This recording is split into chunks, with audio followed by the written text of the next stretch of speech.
Assalamualaikum warahmatullahi wabarakatuh. Perkenalkan, nama saya Soleha Nurhaliza, peserta pelatihan dasar CPNS golongan 2 angkatan 14 dengan NDH 36. Halo Sobat Latsar, kembali lagi dengan saya. Kali ini kita akan membahas tentang analisis isu efektivitas kinerja individu berdasarkan tupoksi, dan tupoksi saya adalah sanitarian. Dalam melakukan analisis isu atau masalah, ada beberapa tahapan yang perlu kita laksanakan. Yang pertama adalah melakukan pra-analisis dengan mengidentifikasi isu atau masalah yang ada di lingkungan kerja kita. Yang kedua, menapis, menganalisis, dan menyusun isu dengan metode APKL atau USG. Yang ketiga, menganalisis isu dengan diagram fishbone. Dan yang terakhir adalah menyusun rekomendasi alternatif permasalahan. Ini adalah hasil identifikasi masalah atau isu yang ada di Puskesmas Berangas, yaitu wilayah kerja saya. Yang pertama, isu atau masalah yang ada adalah cakupan akses jamban sehat yang belum 100%. Yang kedua, tidak berjalannya klinik sanitasi di puskesmas. Yang ketiga, kurang optimalnya pengelolaan sampah infeksius B3. Yang keempat, belum berjalannya program K3 di puskesmas dan UKK di desa. Dan yang kelima adalah tidak berjalannya program kesehatan olahraga. Setelah diukur dengan metode USG, yaitu pemeringkatan isu atau masalah yang urgensinya tinggi dan seberapa besar masalah tersebut akan berkembang, diperoleh isu atau masalah cakupan akses jamban sehat yang belum 100%. Ini adalah persentase akses jamban di wilayah kerja Puskesmas Berangas, di mana tidak satupun desa yang mencapai akses sanitasi 100% atau open defecation free, atau tidak lagi buang air besar sembarangan.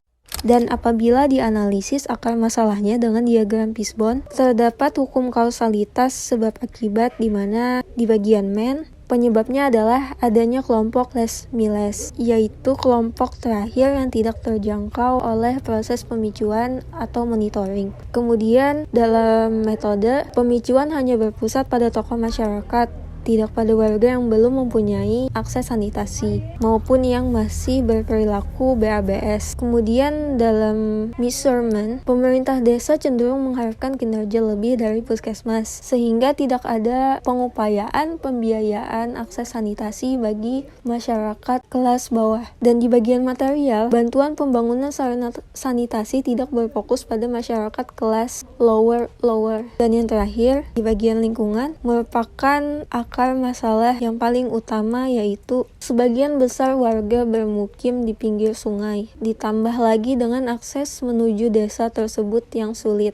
Ini adalah pemecahan masalah menggunakan analisis SWOT. Pada bagian kekuatan, terdapat program tahunan sanitasi total berbasis masyarakat, sehingga selalu ada anggaran untuk melaksanakan pemicuan baik dari puskesmas maupun dinas kesehatan kabupaten. Kemudian keinginan tokoh masyarakat yang kuat untuk mengubah perilaku warganya, dan dinas kesehatan selalu mengupayakan percepatan stop buang air besar sembarangan dengan melokus-lokuskan beberapa desa prioritas yang dianggap berkembang dengan baik. Di samping kekuatan, juga ada kelemahan, yaitu kurangnya komunikasi dengan pemerintah desa, sehingga tidak ada dukungan lebih untuk petugas dalam melakukan percepatan akses sanitasi. Kemudian masyarakat selalu berorientasi bahwa mereka terhambat biaya untuk membangun jamban sendiri, dan keinginan untuk selalu difasilitasi oleh pemerintah. Kendati pun yang paling utama adalah perubahan perilaku masyarakat itu sendiri. Nah, peluang yang dapat diciptakan dari permasalahan ini adalah meningkatkan komunikasi dengan pemerintah desa, menguatkan kerjasama dengan